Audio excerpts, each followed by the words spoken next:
नमस्कार। आज हम डिस्कस करेंगे इंपॉर्टेंट करंट अफेयर के क्वेश्चन। आप जानते हैं कि एचपीआरसी के जो एग्जाम हो रहे हैं या Himachal Pradesh public service commission के जो एग्जाम होते हैं उनमें करंट अफेयर को अच्छी खासी वेटेज जो है वो दी जाती है। तो करंट अफेयर का सेक्शन एक इंपॉर्टेंट सेक्शन जो है वो रहता है।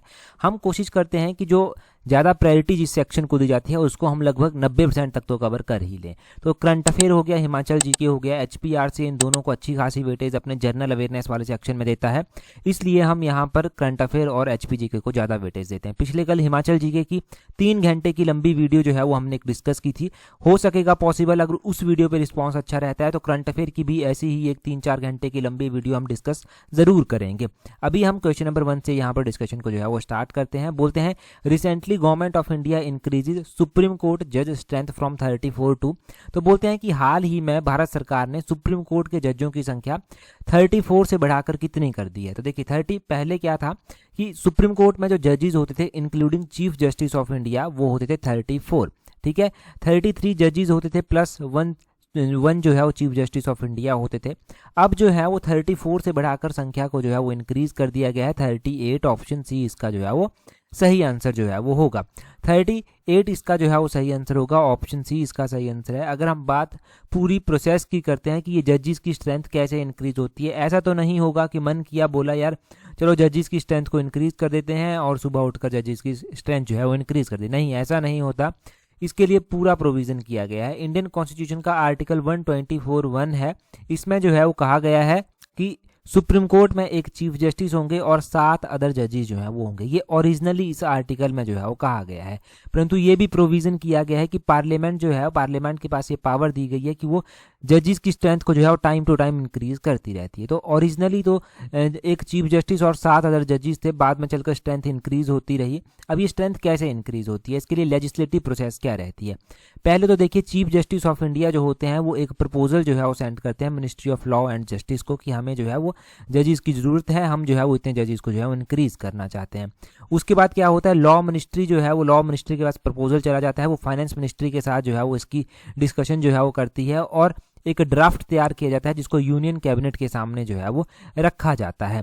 और उसके बाद क्या होता है, एक बार कैबिनेट से वो अप्रूव हो गया, अगर कैबिनेट से अगर वो अप्रूव हो जाता है तो सुप्रीम कोर्ट का ये जो अमेंडमेंट बिल है ये पार्लियामेंट में जाकर जो है वो पहुंचता है।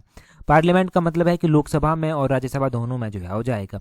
अब ये बिल जो है वो लोकसभा से भी और राज्यसभा से भी जो है वो सिंपल मेजोरिटी के साथ जो है वो पास होना चाहिए। कितना सिंपल मेजोरिटी के साथ पास होना चाहिए। तो ये क्वेश्चन बनता है कि अगर सुप्रीम कोर्ट के जजेस की स्ट्रेंथ इंक्रीज करनी है तो जो बिल होता है उसको किस मेजोरिटी से पास करना होता है, लोकसभा राज्यसभा से, तो उसको सिंपल मेजोरिटी से पास जो है वो करना होता है। अगर एक बार दोनों हाउसेज से वो पास हो गया तो उसके बाद वो प्रेसिडेंट के पास आता है, प्रेसिडेंट उसको अपनी सहमति अगर दे देते हैं तो उसके बाद वो सैंक्शन हो जाता है और स्ट्रेंथ ऑफिशियली बढ़ जाती है। अभी क्या स्टेटस है, अभी स्टेटस ये है कि यूनियन कैबिनेट के द्वारा जो है वो इस प्रपोजल को अप्रूव कर दिया गया है। अब स्टेप कहाँ पर पहुंचा है, यहाँ पर कैबिनेट अप्रूवल के पास पहुंचा है। अभी ये लोकसभा राज्यसभा में जाएगा, फिर लोकसभा राज्यसभा में सिंपल मेजोरिटी के साथ अगर पास हो जाता है फिर प्रेसिडेंट की सहमति मिलेगी और उसके बाद ये जो है वो कानून बन जाएगा या फिर उसके बाद ये स्ट्रेंथ जो है वो इंक्रीज हो जाएगी। तो ये प्रोसेस रहती है। अब अगला क्वेश्चन देखिए, नेक्स्ट क्वेश्चन में क्या पूछा गया है। अगले क्वेश्चन में बोलते हैं who among the following won the Pulitzer prize 2026 in the illustrated reporting and commentary category. तो बोलते हैं कि निम्नलिखित में से किसने जो है वो इलेक्ट्रॉनिक रिपोर्टिंग और कमेंट्री श्रेणी में जो है पुलित्जर प्राइज 2026 जो है वो जीता है। ये इंडियन है जिनके द्वारा ये जो है वो जीता गया है। अब देखिए पुलित्जर प्राइज 2026 ये काफी इंपॉर्टेंट प्राइज है। पुलित्जर प्राइज 2026 जो जीता गया है वो किसके द्वारा जीता गया है, वो आनंद आरके के द्वारा और सुपर्णा शर्मा के द्वारा जो है वो जीता गया है। ऑप्शन बी जो है वो इसका सही आंसर जो है वो हो जाएगा। ठीक है, ये दोनों नाम आपने ध्यान रखना है कि पुलित्जर प्राइज जो है वो इंडियंस में जो इलस्ट्रेटेड रिपोर्टिंग और कमेंट्री के लिए जीता गया है वो आनंद आरके और सुपर्णा शर्मा के द्वारा जो है वो जीता गया है। अलग अलग कैटेगरीज में ये अवार्ड जो है वो दिया गया है और बहुत सारे लोगों को ऐसे अलग अलग कैटेगरीज में दिया गया है। तो अलग अलग कैटेगरीज तो याद नहीं रख पाएंगे, हम क्या याद रखेंगे कि किस इंडियन को ये जो है वो दिया गया है। तो ये इंडियन है जिनको ये दिया गया है पुलित्जर प्राइज। अब पुलित्जर प्राइज के ऊपर क्या क्वेश्चन और जो है वो बनता है, इसके ऊपर एक और क्वेश्चन ये बन सकता है कि पुलित्जर प्राइज जो है वो दिया किसको जो है वो जाता है, ये किस फील्ड से जो है वो एसोसिएटेड है, ये क्वेश्चन जो है वो इसके बारे में जो है वो बन जाता है। तो ये जर्नलिज्म की कैटेगरी में जो है वो दिया जाता है। ये आपने ध्यान रखना है कि जर्नलिज्म की कैटेगरी में जो है वो दिया जाता है। और ये अवार्ड जो है वो किस किस इंडियन को अभी तक जो है वो मिल चुका है। तो सबसे पहले पता होना चाहिए कि पहले इंडियन कौन थे जिनको ये मिला था। तो गोविंद बिहारी लाल थे, इनको 1937 में ये अवार्ड जो था वो दिया गया था। ठीक है जी। उसके बाद ये अवार्ड जो है वो अगर हम इंडियन में लेटेस्ट वन में अगर बात करते हैं तो 2018 का ये अवार्ड है। 2018 में ये जो है वो अदनान अबीदी को जो है वो दिया गया था। अदनान अबीदी का नाम ध्यान रखना है। इनको फीचर फोटोग्राफी के लिए जो है ये दिया गया था। र्यूटर्स के लिए ये काम करते हैं, र्यूटर्स के लिए। और एक दानिश सिद्दीकी को भी ये मरणोपरांत जो है वो मिल चुका है और फोटोग्राफी के लिए ही जो है वो इनको ये मिला है। पहला किसको मिला अभी लेटेस्ट 2026 में किसको मिला है? इससे पहले 2018 वाला वो भी हमने पढ़ लिया, मरणोपरांत वाला हमने वो पढ़ लिया। ये पुलित्जर प्राइज जो है वो किस फील्ड में दिया जाता है ये भी इंपॉर्टेंट है। ठीक है, तो ये सारे बेसिक क्वेश्चन हैं जो पुलित्जर प्राइज के बारे में जो है बन सकते हैं या फिर ऐसे क्वेश्चन जो है वो एग्जाम में अक्सर जो है वो पूछे जाते हैं। मैं हर बार कहता हूं कि इन पॉइंट्स को नोट कर लिया कीजिए क्योंकि किताबों पर ये जानकारी एक साथ नहीं मिलती जब आप किताबों की बात करते हैं। ठीक है, अगला क्वेश्चन देखिए क्या बोलते हैं। अगर किताबों पर ये जानकारी ना दी भी गई हो तो जो जानकारी वहां पर नहीं है वहां पर थोड़े थोड़े पॉइंट लिख लिए करके आपकी किताबें अपडेट हो जाएंगी, पढ़ने में रिवाइज करने में आसानी हो जाएगी। अगला क्वेश्चन देखिए क्या बोलते हैं। बोलते हैं what is rank of India in world press freedom index 2026। तो बोलते हैं कि विश्व प्रेस स्वतंत्रता सूचकांक 2026 में भारत की रैंक जो है वो क्या है। अब वर्ल्ड प्रेस फ्रीडम इंडेक्स जो है वो आया। अब बोलते हैं कि वर्ल्ड प्रेस फ्रीडम इंडेक्स में जो है वो भारत की जो है वो क्या रैंक जो है वो रही। अगर हम प्रेस की बात करते हैं तो प्रेस के बारे में हमने इससे पहले क्वेश्चन पढ़ा था कि वर्ल्ड प्रेस फ्रीडम डे भी मनाया गया। हमने उसकी थीम जो था वो पढ़ी थी। उसकी theme shaping a future of peace जो था वो रखी गई थी। और मई महीने के इंपॉर्टेंट डेज में ही हमने पढ़ा है कि 3 मई को ये वर्ल्ड प्रेस फ्रीडम डे जो है वो मनाया जाता है। अब हम यहाँ पर बात कर रहे हैं वर्ल्ड प्रेस फ्रीडम इंडेक्स 2026 की। आप जानते हैं कि भारत की मीडिया पर जो है वो अक्सर क्वेश्चन जो है वो उठते रहते हैं। तो भारत का जो रैंक इसमें रहा है, भारत की मीडिया का 157th रैंक जो है वो रहा है। देखेंगे बोलते हैं कि इंडिया का आउट ऑफ 180 कंट्रीज जो है वो 157th रैंक जो है वो रहा है। अब हमने ये पढ़ा है कि 157th रैंक भारत का अगर रहा है तो इससे पहले कितना था। अभी देखो इंडिया की स्थिति प्रेस रिपोर्टिंग में और भी खराब हो गई है। पहले इंडिया का रैंक 151st था इससे पहले 2025 में, अब और भी खराब हो गया। 157 जो है वो इसका रैंक जो है वो हो गया। मतलब स्थिति डे बाय डे खराब हुई। अब बोलते हैं कि ये इंडेक्स जो है वो किसके द्वारा जारी किया जाता है, इसके ऊपर भी क्वेश्चन बनते हैं। तो वर्ल्ड प्रेस फ्रीडम इंडेक्स जो है वो रिपोर्टर्स विदाउट बॉर्डर्स के द्वारा जो है वो जारी जो है वो किया जाता है। तो ये क्वेश्चन पूछा गया है एग्जाम में कि किसके द्वारा जारी किया जाता है। रिपोर्टर्स विदाउट बॉर्डर्स के द्वारा इसको जारी किया जाता है। अब यहाँ पर बोलते हैं कि जो रैंकिंग रही है वो टॉप में कौन सी कंट्रीज रही, बॉटम में कौन सी कंट्री रही। तो टॉप में अगर आप बात करेंगे तो टॉप में जो है वो यहाँ पर नॉर्वे जो है वो टॉप में रहा है। नॉर्वे लगातार 10वें साल जो है वो टॉप में रहा है। इनके 10 साल हो गए नॉर्वे को, नॉर्वे इस कैटेगरी में जो है वो टॉप में ही जो है वो बना हुआ है। ठीक है जी। उसके अलावा नीदरलैंड की बात करें वो 2nd नंबर पर रहा है। इस्टोनिया की बात करें वो 3रे नंबर पर रहा है। 4थे नंबर पर डेनमार्क रहा है और 5वें नंबर पर स्वीडन जो है वो रहा है। बॉटम की 5 कंट्रीज अगर आप देखेंगे तो एरिट्रिया 180th नंबर पर रही है। यहाँ पर ऊपर हम पढ़ रहे थे ना कि आउट ऑफ 180 कंट्रीज भारत का नंबर 157 है, तो 180वें नंबर पर जो है वो एरिट्रिया जो है वो रहा है। नॉर्थ कोरिया जो है वो उसके बाद 179 पर है। चाइना 178 पर है। ईरान 177 पर है और सऊदी अरबिया जो है वो 176 पर है। तो ये टॉप की और ये बॉटम की जो है वो हमने 5 कंट्रीज जो है वो जान ली। हमने इंडिया का भी रैंक यहाँ पर जाना कि इंडिया का इस इंडेक्स में जो है वो क्या रैंक जो है वो रहा है। अगला क्वेश्चन देखते हैं हमारे पास। नेक्स्ट क्वेश्चन में जो है क्या पूछा गया है। अगले क्वेश्चन में पूछा गया है recently who among the following won the 2026 women's Madrid open. तो बोलते हैं कि 2026 का महिलाओं का ये मैड्रिड ओपन खिताब किसके द्वारा जो है वो जीता गया है। अब बोलते हैं कि 2026 का ये जो मैड्रिड ओपन जीता गया है महिलाओं में, ये किसके द्वारा जीता गया है। ये माल्टा के द्वारा जीता गया है। पूरा नाम मार्टा कोस्त्युक है। ऑप्शन बी इसका जो है वो सही आंसर हो जाएगा। मार्टा कोस्त्युक के द्वारा ये महिलाओं की श्रेणी में जो है वो जीता गया है। पहले तो मैं ये बता दूं आपको कि ये जो मैड्रिड ओपन खिताब है ये कौन सी किस खेल में दिया जाता है। टेनिस में ये जो है वो दिया जाता है। टेनिस में ये दिया जाता है। अब अगर हम बात करते हैं कि महिलाओं में तो मार्टा को दिया गया है, मेंस में जो है वो किसको ये दिया गया है। तो मेंस में भी आपने ध्यान रखना है कि जेनिक सिनर को जो है वो दिया गया है। जेनिक सिनर कौन सी कंट्री के लिए खेलते हैं। जेनिक सिनर जो है वो इटली के लिए जो है वो खेलते हैं। और ये माल्टा कौन सी कंट्री के लिए खेलती है। माल्टा जो है वो यूक्रेन के लिए जो है वो खेलती है। यूक्रेन की ये प्लेयर है। तो मैड्रिड ओपन आपको पता चला मेंस में किसको दिया गया, वो मेंस में किसको दिया गया। ये इंपॉर्टेंट खिताब है, इसके ऊपर क्वेश्चन बनने की पूरी संभावना जो है वो है। अब मैड्रिड ओपन के बाद 2026 का मैं ऑस्ट्रेलियन ओपन एक बार रिवाइज करवा देता हूं आपको। ऑस्ट्रेलियन ओपन मेंस कैटेगरी में कार्लोस अल्काराज के द्वारा जीता गया है। वुमेन्स कैटेगरी में जो है वो एलिना रायबैकिना के द्वारा जो है वो जीता गया है। तो कार्लोस अल्काराज मेंस कैटेगरी में ऑस्ट्रेलियन ओपन 2026 का खिताब जीतते हैं और वुमेन्स ओपन में एलिना जो है वो 2026 में जो है वो इस अवार्ड को महिलाओं की कैटेगरी में जीतती है। तो ये दो अवार्ड एक साथ आपने लिख लेने हैं, याद रखने हैं, क्योंकि दोनों के दोनों अवार्ड जो है वो इंपॉर्टेंट हुए आने वाले एग्जाम के लिए। अगला क्वेश्चन हम देखेंगे, परंतु अगला क्वेश्चन हम डिस्कस करें उससे पहले अभी देखिए टीचर के एग्जाम आ रहे हैं और टीचर में जो जनरल अवेयरनेस वाला सेक्शन है उसमें काफ़ी एस्पिरेंट्स को दिक्कत आ रही थी। अगर आपको ये जनरल अवेयरनेस वाला सेक्शन कवर करना है जिसमें आपकी HP GK करंट अफेयर, जिसमें आपका बाकी की ओवरऑल GK रहेगी, तो आप जो है वो जर्नल अवेयरनेस वाली टेस्ट सीट से जुड़ सकते हैं, जिसका लिंक नीचे डिस्क्रिप्शन बॉक्स कमेंट बॉक्स में दिया गया है। ये जर्नल अवेयरनेस की टेस्ट सीट जो है वो आपकी उन सभी एग्जाम में हेल्प करेगी जो टेक्निकल फील्ड के एग्जाम आ जाते हैं, जहां पर सब्जेक्ट को ज़्यादा वेटेज दी जाती है और जर्नल अवेयरनेस सेक्शन बच्चे कवर नहीं कर पाते। उन सभी एग्जाम में ये डेफिनेटली आपकी हेल्प जो है वो करेगी। नीचे डिस्क्रिप्शन बॉक्स कमेंट बॉक्स में इसका लिंक है।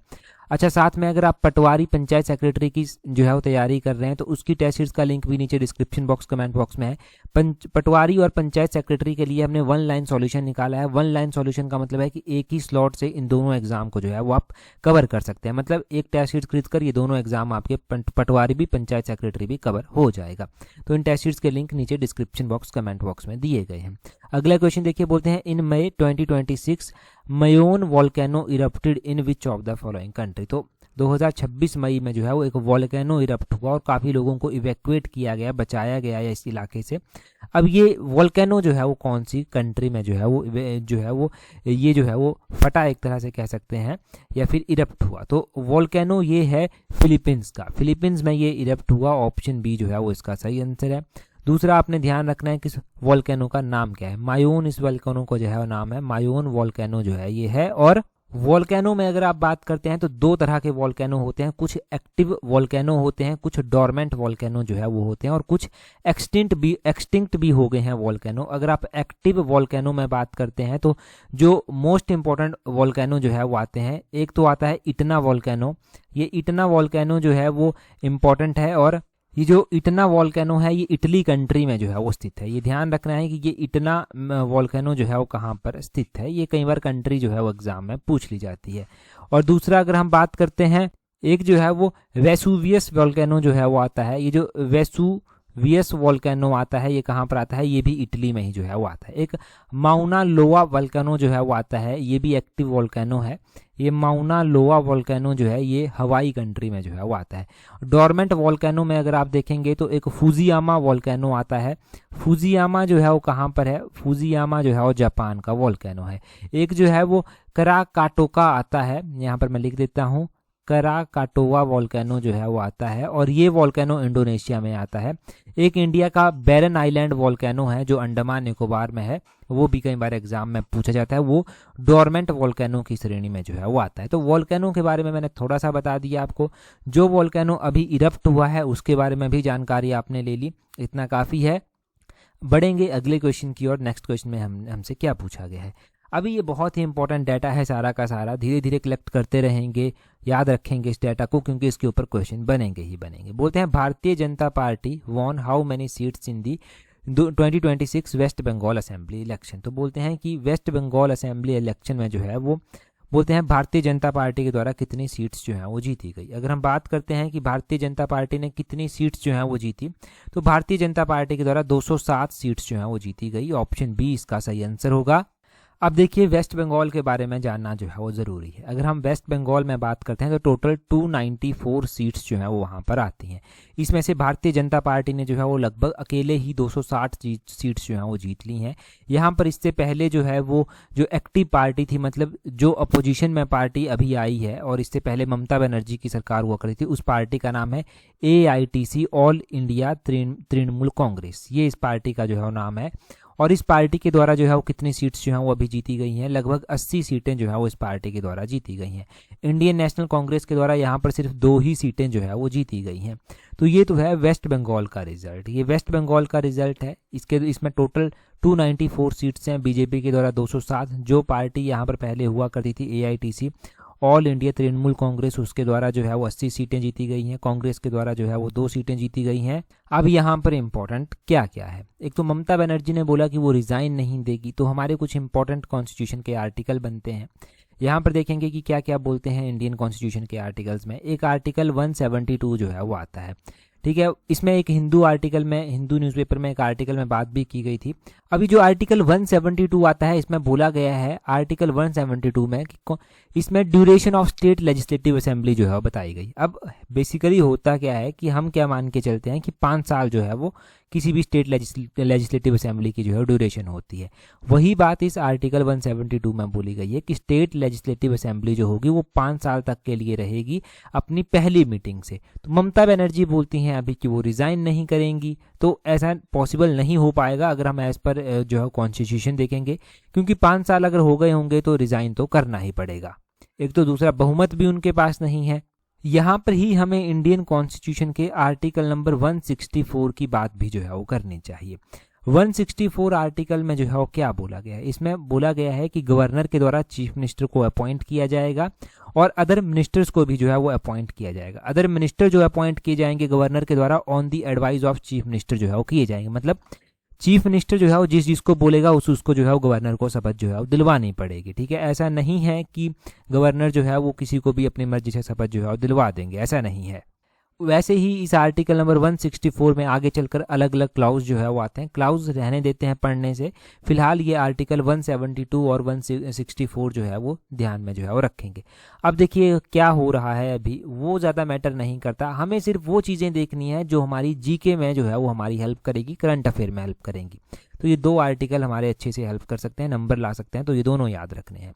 आगे बोलते हैं विच of the following countries cricket team top in the latest ICC T20 international ranking 2026। तो बोलते हैं कि किस देश की क्रिकेट टीम ने 2026 की नवीनतम ICC T20 अंतर्राष्ट्रीय रैंकिंग में जो है शीर्ष स्थान पर जो है रहा है। तो शीर्ष स्थान पर अपना भारत ही रहा है, टॉप में ICC T20 इंटरनेशनल में अपना भारत ही टॉप पर रहा है। अगर हम बात करते हैं यहाँ पर थोड़ा डिटेल से, तो टीम इंडिया ने जो है वो डोमिनेट किया है इस स्थान पर, और बोलते हैं कि इंडिया जो है वो पहली पोजीशन पर रहा है विद 275 रेटिंग पॉइंट्स। तो 275 रेटिंग पॉइंट्स इसको मिले हैं। दूसरे नंबर पर सेकंड पोजीशन पर जो है वो इंग्लैंड जो है वो रहा है, इंग्लैंड के 262 पॉइंट जो है वो रहे हैं। तीसरे नंबर पर जो है वो ऑस्ट्रेलिया रहा है, ऑस्ट्रेलिया के 258 पॉइंट जो है वो रहे हैं। India had created history by becoming the first team to successfully defend their T20 world cup title and also win it for a record extending 3rd time in March. ठीक है, तो मार्च में 3rd टाइम इंडिया के द्वारा ये जीता भी गया था। ये T20 इंटरनेशनल के बारे में, इसकी रैंकिंग के बारे में ध्यान रखना है। पहली रैंकिंग ही नहीं, दूसरी और तीसरी रैंकिंग भी इंपॉर्टेंट रहती है, तो इंग्लैंड और ऑस्ट्रेलिया का भी आपने ध्यान रखना है। हाँ, ये हो सकता है कि पॉइंट्स वगैरह के बारे में कम पूछा जाता है, ऐसे तो पॉइंट्स ना पूछे जाएं, परंतु चलो फिर भी पढ़ा ठीक रहता है, पढ़ा हुआ अगर ऐसा कुछ एग्जाम में पूछ लिया जाए। अगला क्वेश्चन देखते हैं हमारे पास क्या पूछा गया है। बोलते हैं recently south Korea won the Uber cup 2026 by defeating which of the following country. यहाँ से सीधा क्वेश्चन ये भी बन सकता है कि उबेर कप 2026 जो है वो किसके द्वारा जो है वो जीता गया है। तो ये जो है वो साउथ कोरिया कंट्री के द्वारा जो है वो जीता गया है। अब बोलते हैं कि साउथ कोरिया ने 2026 का उबेर कप जीता है, किसको हराकर जो है वो इसने ये जीता है। तो साउथ कोरिया ने यहाँ पर चाइना को जो है वो डिफीट किया है, ऑप्शन बी इसका सही आंसर हो जाएगा। थोड़ा सा देखते हैं, बोलते हैं चाइना, एक यहाँ पर जो है थॉमस कप के बारे में भी दिया गया है। ये थॉमस कप चाइना के द्वारा 2026 में जीता गया है, और चाइना के द्वारा थॉमस कप जो जीता गया है उसमें चाइना ने फ्रांस को जो है वो हराया है। दूसरा यहाँ पर ये ध्यान रखना है कि ये जो उबेर कप जीता गया है ये साउथ कोरिया के द्वारा जीता गया है। साउथ कोरिया ने जो है वो यहाँ पर जो है चाइना को हराया है। तो थॉमस और उबेर कप साथ साथ में याद रखने हैं।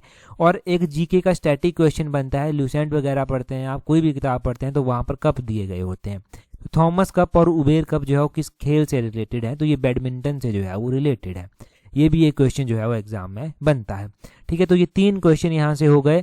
पहला थॉमस कप किसने जीता, दूसरा उबेर कप किसने जीता, और तीसरा ये कप जो है वो कौन सी खेल से संबंधित है, कौन सी खेल से मिलते हैं।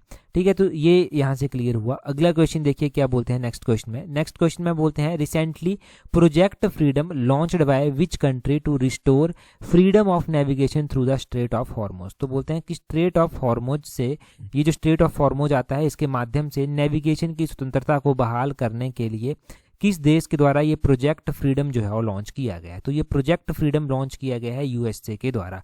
ऑप्शन सी इसका जो है वो सही आंसर जो है वो हो जाएगा। अगर हम बात यहाँ पर प्रोजेक्ट फ्रीडम की करते हैं तो ये प्रोजेक्ट फ्रीडम जो है वो क्लियर में पता होना चाहिए कि लॉन्च क्यों किया गया है और किसके द्वारा जो है वो किया गया है। अब दूसरा यहाँ पर स्ट्रेट ऑफ हॉर्मुज जो है वो आ रहा है। ये स्ट्रेट ऑफ हॉर्मुज नाम भी जो है वो इम्पोर्टेंट है, क्योंकि काफ़ी टाइम से चर्चा में चला हुआ है। ये किन दो वाटर बॉडीज़ को जो है वो आपस में जो है वो जोड़ता है? तो ये जो है वो पर्शियन गल्फ और गल्फ ऑफ ओमान को जो है वो आपस में जो है वो जोड़ता है। अब ये भी क्वेश्चन जो है वो बन जाता है यहाँ पर एग्जाम में कि यहाँ पर कौन कौन सी कंट्री जो है वो आपको ध्यान रखनी है। स्ट्रेट ऑफ हॉर्मुज जो है वो नॉर्दर्न बॉर्डर शेयर करता है ईरान के साथ, और साउदर्न बॉर्डर जो है ये शेयर करता है ओमान के साथ। ओमान और यूएई भी जो है थोड़ा साइड में इसके लगता है, तो ये भी पता होना चाहिए आपको। देखिए ये भी कुछ भी क्वेश्चन स्ट्रेट ऑफ हॉर्मुज के बारे में बन सकता है। एक बात तो पक्की है कि जब एचएएस का एग्जाम इस साल होगा तो एचएएस के एग्जाम में स्ट्रेट ऑफ हॉर्मुज से क्वेश्चन जो है वो बनने की पूरी संभावना है। यहाँ पर डायरेक्टली इनडायरेक्टली क्वेश्चन जो है वो बनेगा, तो जितना डिटेल से हो सकता है उतना डिटेल से पढ़ें, क्योंकि एचएएस में तो आपको पता है बहुत ही डेप्थ में क्वेश्चन कई बार पूछ लेते हैं, तो इसलिए जितना डिटेल से हो सकता है पढ़ें स्ट्रेट ऑफ हॉर्मुज के बारे में। ये खासकर न्यूज़पेपर में जो आर्टिकल आते हैं वहाँ से इजीली जो है ये क्लियर कॉन्सेप्ट आपके हो जाते हैं। अभी अगले क्वेश्चन की ओर जो है वो बढ़ेंगे, परंतु आप ध्यान रखें कि अभी जूनियर ऑफिस असिस्टेंट का जो एग्जाम है उसका सिलेबस भी जो है वो आ चुका है। ये जो एचपीआरसी के द्वारा junior office assistant IT exam करवाया जा रहा है, इसमें काफ़ी अच्छी अपॉर्चुनिटी है, क्योंकि इस बार करवा रहा है एचपीआरसी ऑनलाइन तरीके से एग्जाम, और पैटर्न थोड़ा सा अलग रहेगा। इसका कंप्लीट सिलेबस जो है वो आ चुका है। अगर सिलेबस के अकॉर्डिंग आप टेस्ट सीरीज प्रैक्टिस करना चाहते हैं तो जूनियर ऑफिस असिस्टेंट की टेस्ट सीरीज को भी प्रैक्टिस कर सकते हैं। इस टेस्ट सीरीज का लिंक भी नीचे डिस्क्रिप्शन बॉक्स कमेंट बॉक्स में दिया गया है, तो आप जो है वो बड़े ध्यान से टेस्ट सीरीज को ज्वाइन करना और बड़े ध्यान से इसको जो है वो बड़ी लगन के साथ पॉजिटिव एनर्जी के साथ प्रैक्टिस करना।